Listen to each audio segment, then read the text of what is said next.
Hi everybody and welcome back to the Cupcake Jemma channel with me, Sally. Now we're back here at Sam's house today and we are going to be showing you how to make a sticky toffee pudding. But obviously this is going to be the best sticky toffee pudding you have ever eaten, and that is because we are going to steam it. Now steaming is like this real old school British kind of way of baking desserts, and it's a little bit faffy, it takes a little bit longer, but it's actually really easy and it results in the most delicious pudding because it cooks evenly all the way through. So it's not like when you put something in the oven and the outside cooks first and then you have to make your way into the middle.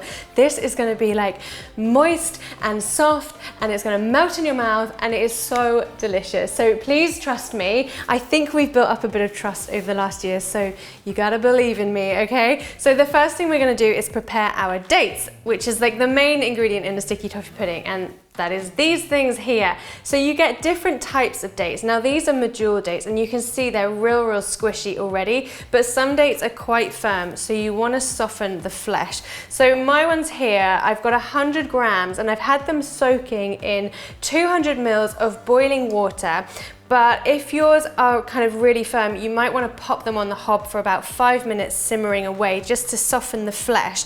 And do also remember that a lot of dates do have a stone in them like this here, so you want to make sure you get that out because obviously you don't want that going in your pudding. So once your kind of flesh of your dates have softened, I'm going to put it into this food processor here because we want to puree this into a puree. Okay, so very carefully just transfer the liquid and the dates into your food processor along with half a teaspoon of bicarbonate of soda, and then we're going to pop the lid on and we're just going to pulse this until it is a lovely smooth puree. So it doesn't take too long, but as you can see, it's a nice kind of thick puree. So that's kind of ready now, and we're going to leave that until the kind of end of our pudding. So we're going to get on with making that in our stand mixer, but of course you can just do this with a wooden spoon and a bowl if you so wish. We're going to start with 50 grams of soft unsalted butter, so that's going to go into our mixer. So into that we're going to put some sugar. Now I'm going for Muscavado sugar because it is deep and it is intense, it is sticky and caramelly, and that is what this pudding is all about. But of course if you can't find this, then just go for kind of the deepest brown sugar that you can find. So 75 grams going in, but also just to kind of boost the treacliness, we're going to put in some actual treacle. So treacle or molasses, again, you know, golden syrup if you really can't find this, but do have a look because this is what is making this pudding. So we're going to go with about 20 grams of this, which is about one nice big spoonful. I mean, look at it. Oh yeah, this stuff is, it's not even coming off the spoon. That's how great it is. And this stuff is a nightmare to clean up, but it's worth it. Okay, so first of all we're going to get these mixing just like we would a normal kind of cake batter. So just kind of creaming it, but because this is brown sugar, it's not going to dissolve as quickly as a white sugar will. So you just want to give it a few minutes just to kind of fully combine and get it dissolving. So you might need to give your bowl a little bit of a scrape every now and again because this is really sticky and also it's quite a small amount of batter. You just want to make sure it's all getting mixed through. So next up we're going to add an egg. So just one egg going straight in, and we're just going to again beat it for a couple of minutes until it's completely incorporated.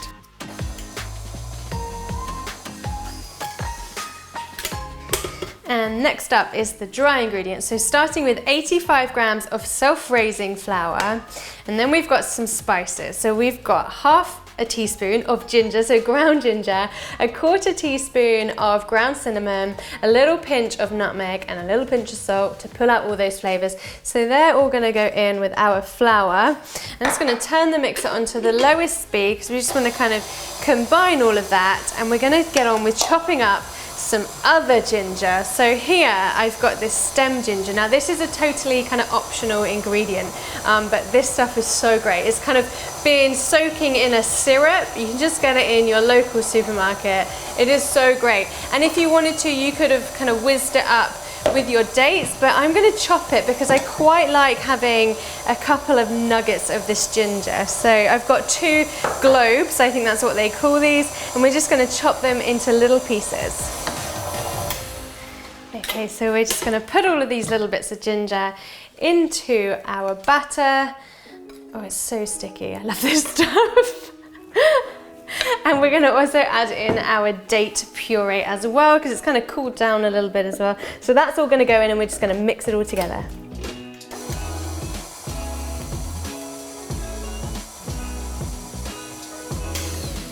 And that is done. It smells so delicious. So now we need to prepare our pudding bowl. So this is what we're going to be baking it in, and we're obviously going to be turning it upside down. It's like the classic pudding shape. So you do need one of these. I'll put the measurements of this one in the description box below, so you can get yourself one if you want one. So the first thing we need to do is grease it. So just as usual, a little bit of butter all around the inside. Sam actually just corrected me and told me that it's called a pudding basin. So that is what you need to look for. So the next thing I'm gonna do is actually pop a little bit of sugar on the inside of this, just to add an extra bit of kind of caramel flavor. So I've got Demerara sugar here. Again, this is kind of optional. You don't need to try and go out and find yourself some Demerara sugar. So just sprinkling it all in the inside like this, so it sticks to the butter. I'm making quite a lot of mess here, but what I do. And then you can just kind of tap off any excess. And now it is ready for our batter. So let me just get this off my mixer, and we're just going to pour it all in. So the only thing you really kind of want to watch out for here is that you don't fill your pudding basin all the way to the top. So as you can see, I've got about 1 inch of space left on there, because this is obviously going to rise. So now we need to prepare it for steaming. So the very first thing I'm gonna do is pop a little bit of greaseproof paper. I've just cut like a circle. It's a really bad circle that I've cut here. And I've got a little hole in the middle for the steam to kind of escape from.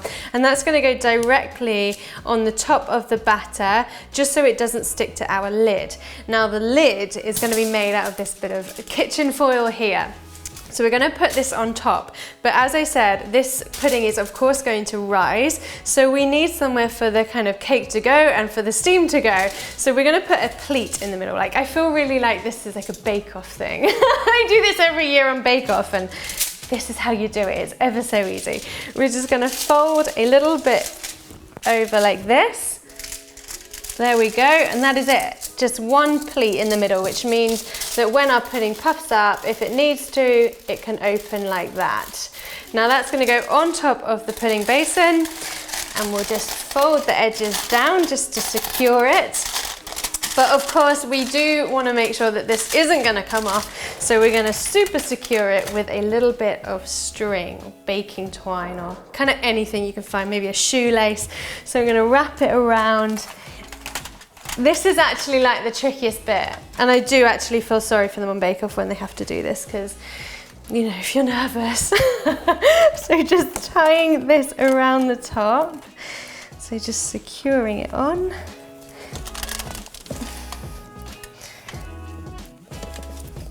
And then the other thing that the string is pretty good for is to make a handle, which if you had a longer bit of string you could wrap over, but I actually prefer to do it with a separate bit of string. And this just means we're going to be able to lift it in and out of our kind of water bath nice and easily. But again, don't worry too much. You can just use a pair of oven gloves. Like, it's really not the end of the world. So I'm just tying the string, like looping it through the bit that we've already put on there, and we'll do the same on the other side. And just secure this as best you can with as many poorly tied knots as you need to. I have been taught a million knots in my life because my dad is a sailor, and he would probably cry at this because this is terribly tied, but whatever, Dad. Look at that. So that's pretty awesome, and it is ready to be steamed. But the best thing about this is that you could put this pudding as it is right now into the fridge, and then just before, well, an hour and a half or so before you want to eat it, you can get it out and then steam it. So if you're having a dinner party, but you don't obviously want to be making pudding when people are with you, you can do this in the daytime, you can put it in the fridge, and then it is ready to go in. So In where, you ask? Well, in a saucepan, of course, because we are going to be steaming this. Now, the first thing we're going to do is put a tea towel in the bottom of this saucepan, because what we don't want to do is sit the bottom of our pudding basin directly on the heat. So the tea towel is just kind of protecting it there. And now we need to put in some water. So I've boiled a kettle here, and we want the water to sit about halfway up our pudding basin. So we'll just pour some water in and then test it. So that looks about right. So let's lift our pudding in. That's looking good, actually. So what you want to watch out when you're steaming this, because this is going to go on for about an hour and a half, you want to keep an eye on your water level. If it's dropping quite a lot, then just top it up with a little bit more hot water so that it's always about halfway up your basin. And now it's ready, so we're going to pop the lid on, we're going to turn on our hob, and we're just going to simmer it on a very, very gentle simmer for about an hour and a half. But that totally depends on the size of your pudding. Like if you've got a pudding basin that's even bigger than this, it might take up to like 2 hours. If your basins are a little bit smaller, it could take only about 45 minutes to 1 hour. The way we're going to test it, as usual, is with a skewer. I'll show you this in about an hour and a half, because that is how long this one is going to take. So we'll see you in an hour and a half.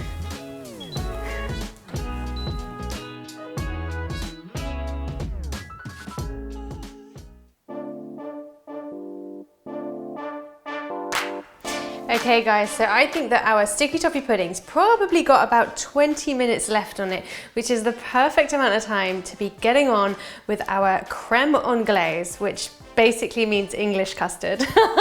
And us English really like our custard. We'd probably put on everything if we could.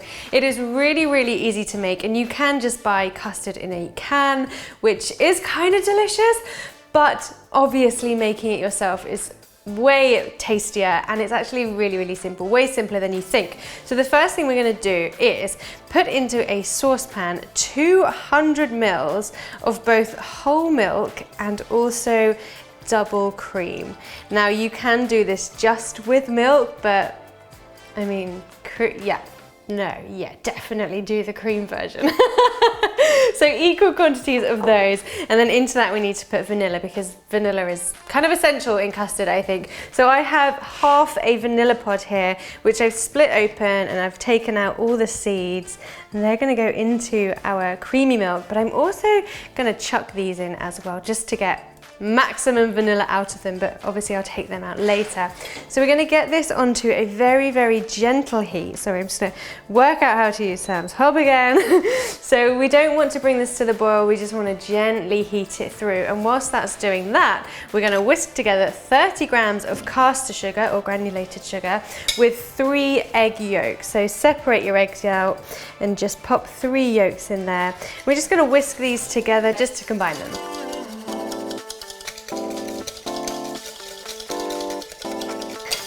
Now that's had about kind of 30 seconds to a minute of whisking, and like I said, it's kind of thickened slightly, but it's not drastically different to what it was at the beginning. So now my milk and cream has kind of warmed through. It's not yet boiling, but it's on the verge, which means it is time. So first of all, I need to take out the vanilla pods.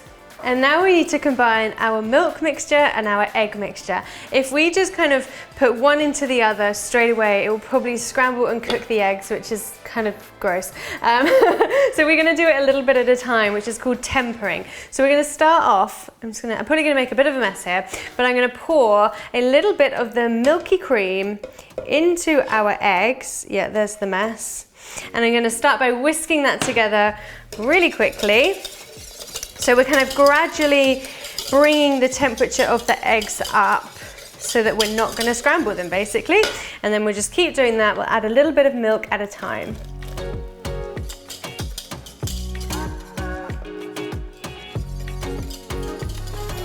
And once you've done about half of it, we're going to put the eggy mixture back into the milky mixture, whisking it as we go. And there we have not scrambled our eggs, which is marvelous. So now what we need to do is just cook this custard for a little bit. So over a kind of low to medium temperature, we're just gonna keep it cooking and stirring all the time with a wooden spoon, just so it doesn't catch on the bottom. It might feel like this is taking a little bit of time to thicken, but just kind of bear with it and try not to let it boil. You want it to be obviously warm, but you don't want any kind of bubbles going on in there. But as you can see, mine has started to thicken. And this is a pouring custard, remember. This isn't gonna be like creme patissiere or anything where it's really, really thick. We just want it to be lovely and pourable. It's the best. Now this is what I meant by testing it with the spoon. So I've dunked my spoon in and I'm gonna drag my finger down the middle of it. And there we go, you see it's holding that kind of line, shape, whatever it is, it's holding it, which means that our custard is ready. So we're gonna take it off the heat, because if we left it in the saucepan, the bottom's obviously hot and it's gonna continue to cook. So take it off and we'll pour it into a separate bowl. Oh my gosh, look at it. Smells so good as well. And you know, making custard can be a bit scary, and I think sometimes people get scared that it's going to go lumpy or anything. If you feel like it has gone lumpy, don't worry, just pass it through a sieve as you're doing this stage and it's still going to be delicious. And that is it. So obviously we need to let this cool down because our pudding is not quite ready. And as usual with any kind of custard, it's best to get yourself a bit of cling film and just put that directly on top of your custard so that it doesn't form a skin. And now that is ready to be reheated as and when you need it, which will be once our pudding has finally baked, which I think is going to be another 15 minutes or so. But this is such a forgiving way of baking your pudding, because it's not like the oven where it all happens very, very quickly. It's like underbaked, baked perfectly, and then overbaked really quickly. This is lovely and gentle. It's a really even, gentle heat, so you can't really go wrong. And if it's in for a little bit too long, it is a-okay. So I reckon 15 minutes until it's pudding time. And sauce, we gotta make sauce.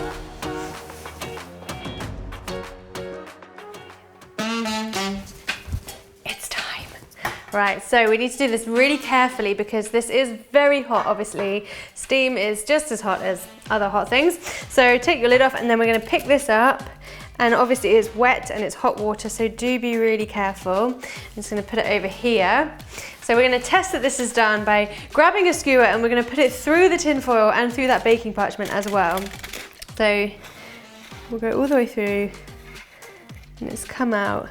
That's looking pretty good. It's a little bit gooey, but that is a-okay. It's not like it's caked on there or anything. So we're just gonna let this cool down, but I'm gonna cut off, you know, all the string and the tin foil, just to kind of let it breathe and get the air to it. So let's have a look. Oh, look at that. Gorgeous. So then we'll peel this off. Oh, look how cakey it looks. Yummy. Ooh.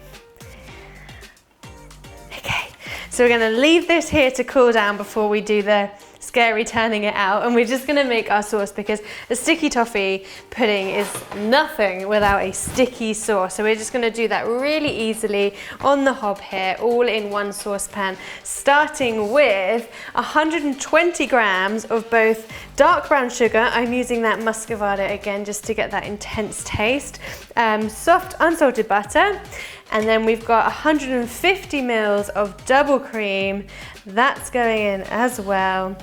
And then we're gonna do a pinch of salt, not too much. I don't want this to be like a salted caramel type sauce, but just enough to kind of get those flavors going. And then again, this is kind of optional, but I mean, I don't think it is optional actually. If you have treacle, grab yourself a nice big dollop, because it's just gonna get that intense treacly flavor.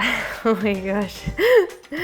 And now all we need to do is melt this down together, and then we're just gonna let it kind of gently boil away. We're gonna stir it all the time. It's gonna take about 5 minutes.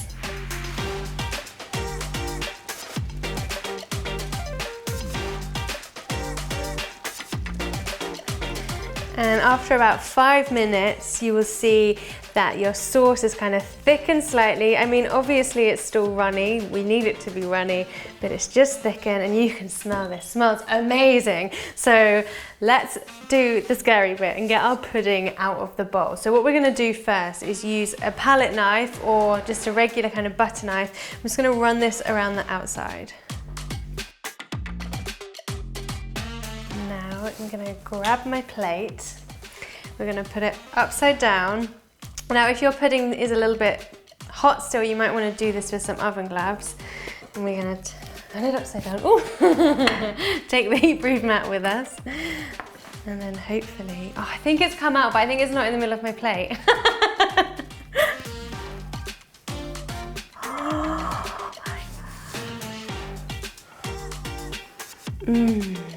It smells good. And I know it looks kind of like a bit rustic and stuff, but this is like a traditional English pudding, guys. It's a little bit like pie.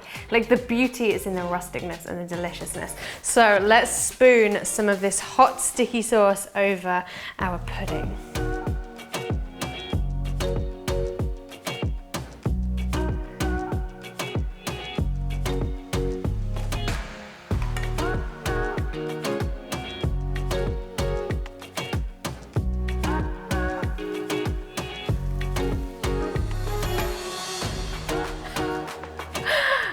I love it. I love it so much. And you might think, oh, Sally, you've made rather a lot of sauce there. But trust me, once you start portioning this out, everybody is going to be grabbing for more sauce. So I'm going to serve myself a big old blob.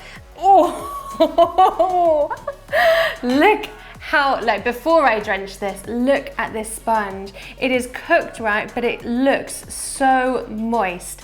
And that's because it is so moist. And I'm just gonna put a little bit more sauce on top. Here we go. Custard time. Of course you could do this with ice cream, but for me, it is all about warm custard.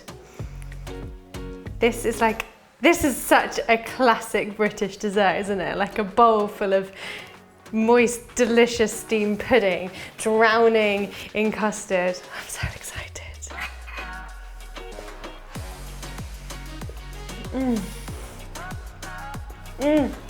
And if you want to go with those bits of ginger, I just had a little nugget there. Oh, that was so good. It is absolutely amazing. It is sticky, it is toffee, it is moist, it is light. It is just divine. Oh. And I know that the easy option is to just put the batter in a baking tray and put it in the oven for 30 minutes or whatever. But if you want to take your sticky toffee pudding to the absolute ultimate level, just spend an extra hour and put it in a steamer and you're gonna have the best pudding ever. Like ever. Oh, this is so good, guys. Please, please, please make it. And let us know how you get on over on Instagram, sharing all your photos with us using hashtag Cupcake Jemma so we can all see and share. I wish we could actually eat all the things that you share with us because sometimes they just look, I mean all the time, they just look so great. And Gemma's looking at them all the time as well. She kind of wanted me to make this pudding. I will tell her that I've made it, but I think she'll be really sad because she can't eat it. And I don't think I'll be taking her a bit either. That sounds kind of mean, but I want to eat this myself. So we will be back next week with another recipe for you guys. Please give this a go and you're welcome.